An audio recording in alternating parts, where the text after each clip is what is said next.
Welcome, everybody. This is the Let's Talk Gut Health Show. It's a weekly live conversation designed for professionals who feel like something in their body just isn't working the way it used to.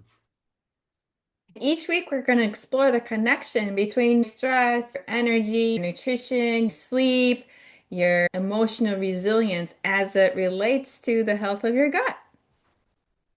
Yes, I'm Dr. Phil. I'm a functional medicine health consultant, and I'm Terri Rahman. I'm a holistic gut health coach with an extensive background in social work. We both have had gut health issues, and I'll be the first to say I never even knew I had them until I got an anaphylactic reaction, which was my big red flag. And I missed the other symptoms. So that's why I'm so passionate about this topic. I hope to convey my insights of my health and wellness journey to you.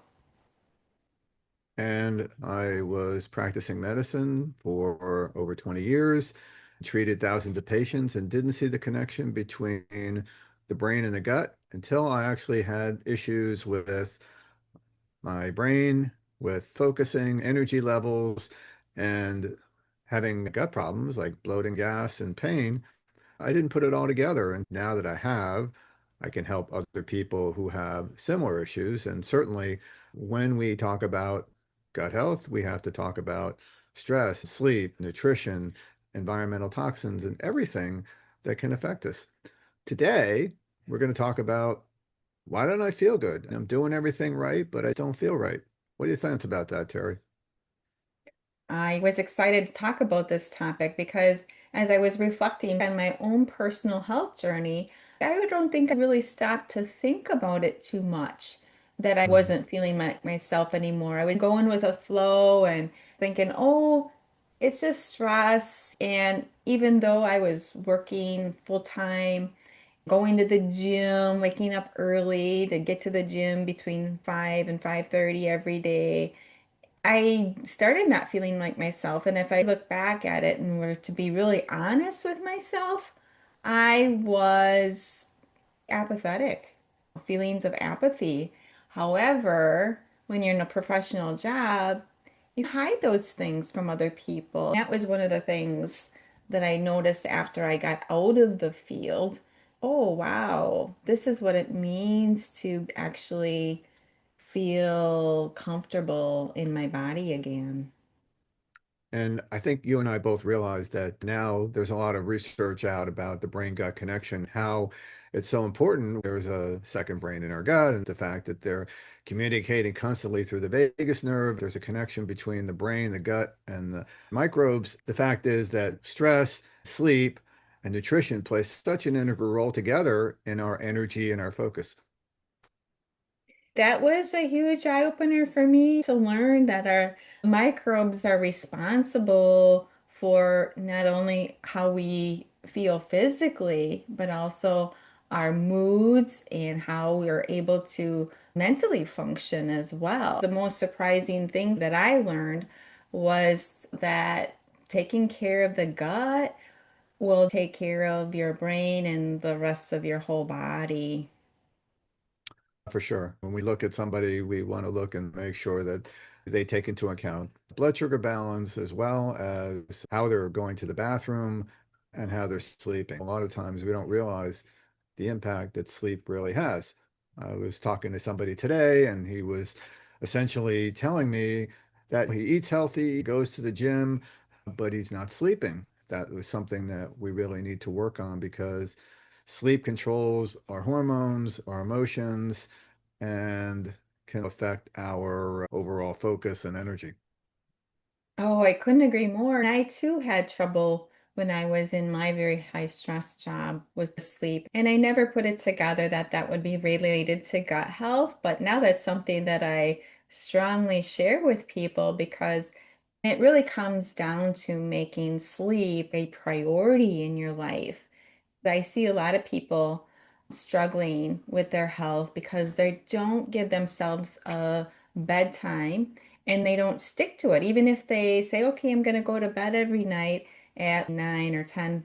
They don't prioritize it. If you look at all of our extracurricular activities that families are involved in with their kids, some of those activities go very late. They might not get home till 9, 10 o'clock at night.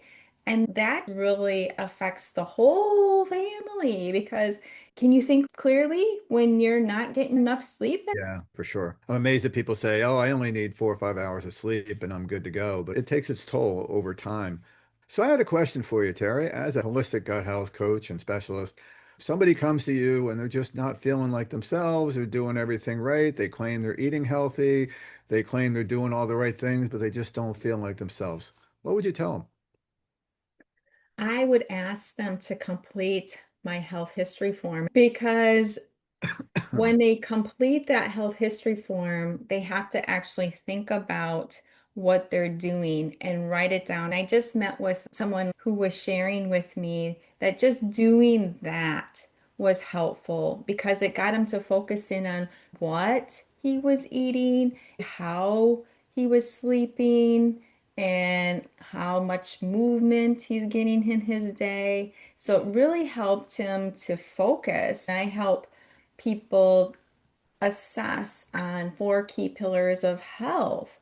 Let's assess where you're at with your nourishment. How are you nourishing your body every day in terms of your hydration, your eating of real whole food, and your supplements? What are those like right now? Then going on to the second pillar, let's assess where you're at with your movement because movement is key to the body. It's really critical for not only your functional ability, but also your cognitive abilities. So, what are you doing for your movement every day in terms of your cardio and your strength training?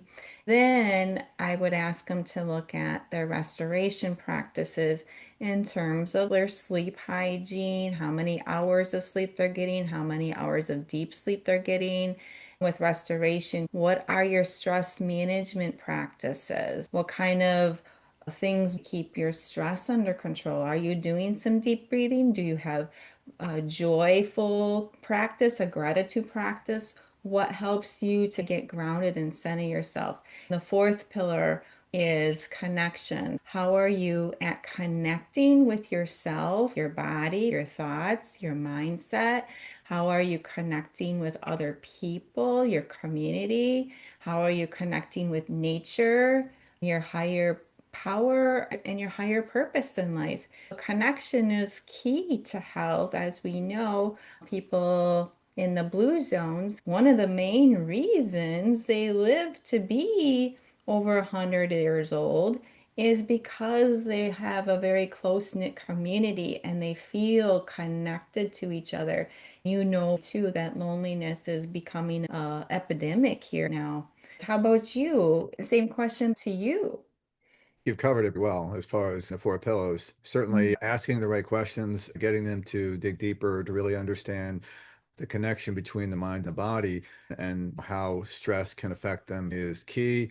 I agree with the connection issue because loneliness is consistent with smoking 15 cigarettes a day for a number of years, and it's very life-threatening.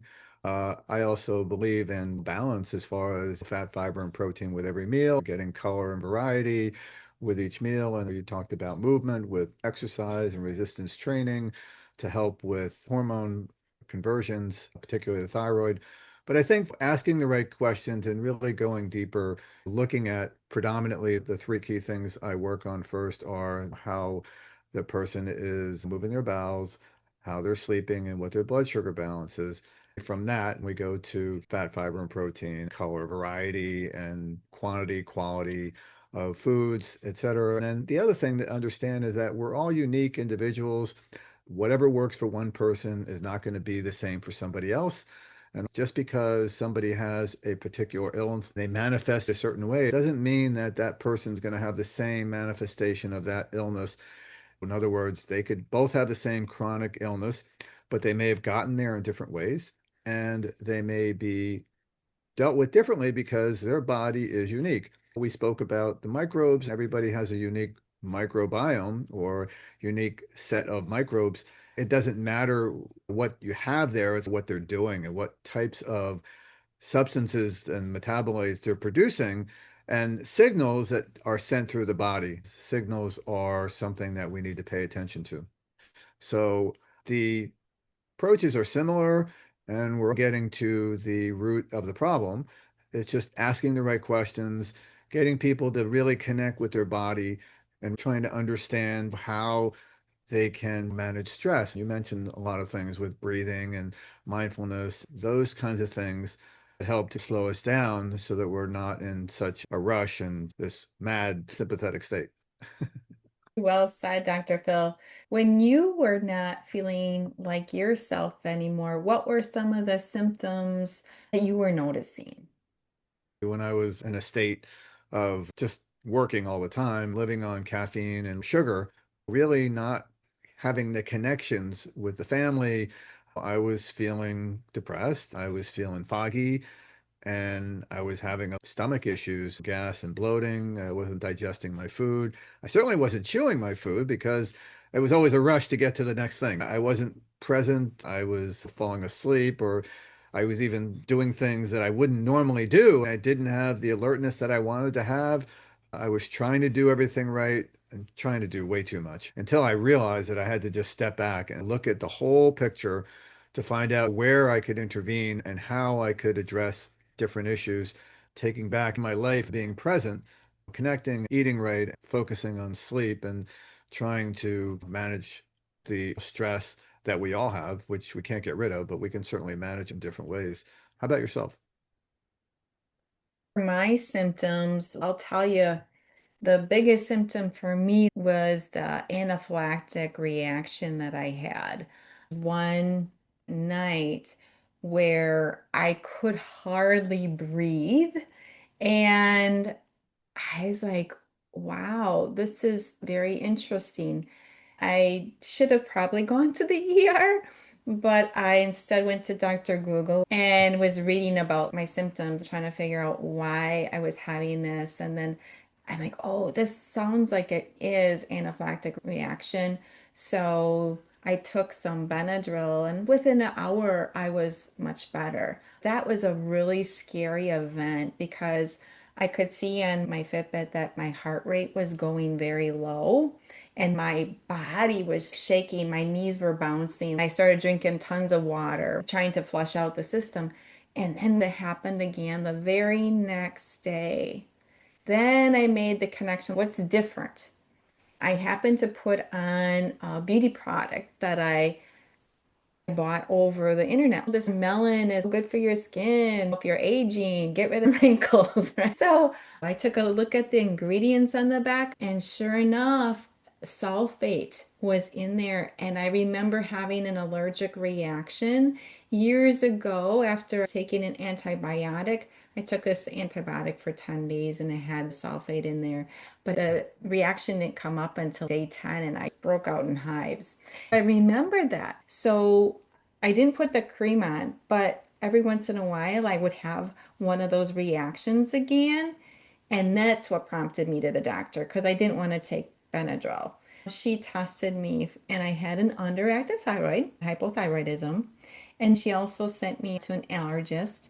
And the allergist could not find anything that I was allergic to. That was enlightening because this is not normal for me. But that's where a lot of people stop because even the doctor was hinting, well, maybe you should seek out some psychiatric treatment. And I'm like, I know there's something wrong here because I never had these reactions before, never was allergic to anything. So Right. thankfully, I didn't go down that road and I told my primary provider that I did not want to take the medication that she was suggesting for the condition.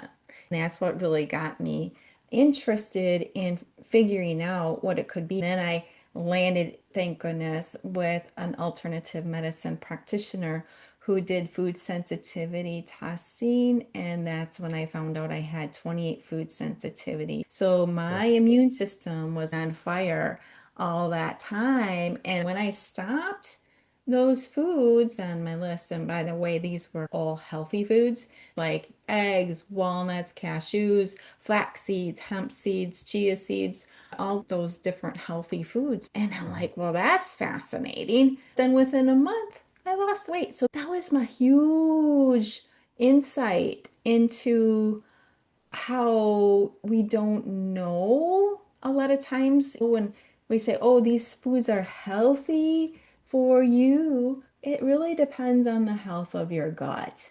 I've been able to heal my gut so much and only have 8 from the last time I was tested. I'm anxious to get tested again to see if I have resolved those last 8. But it's gave me so much insight into the inflammation because within that first month, I lost 12 pounds, and then my husband did it.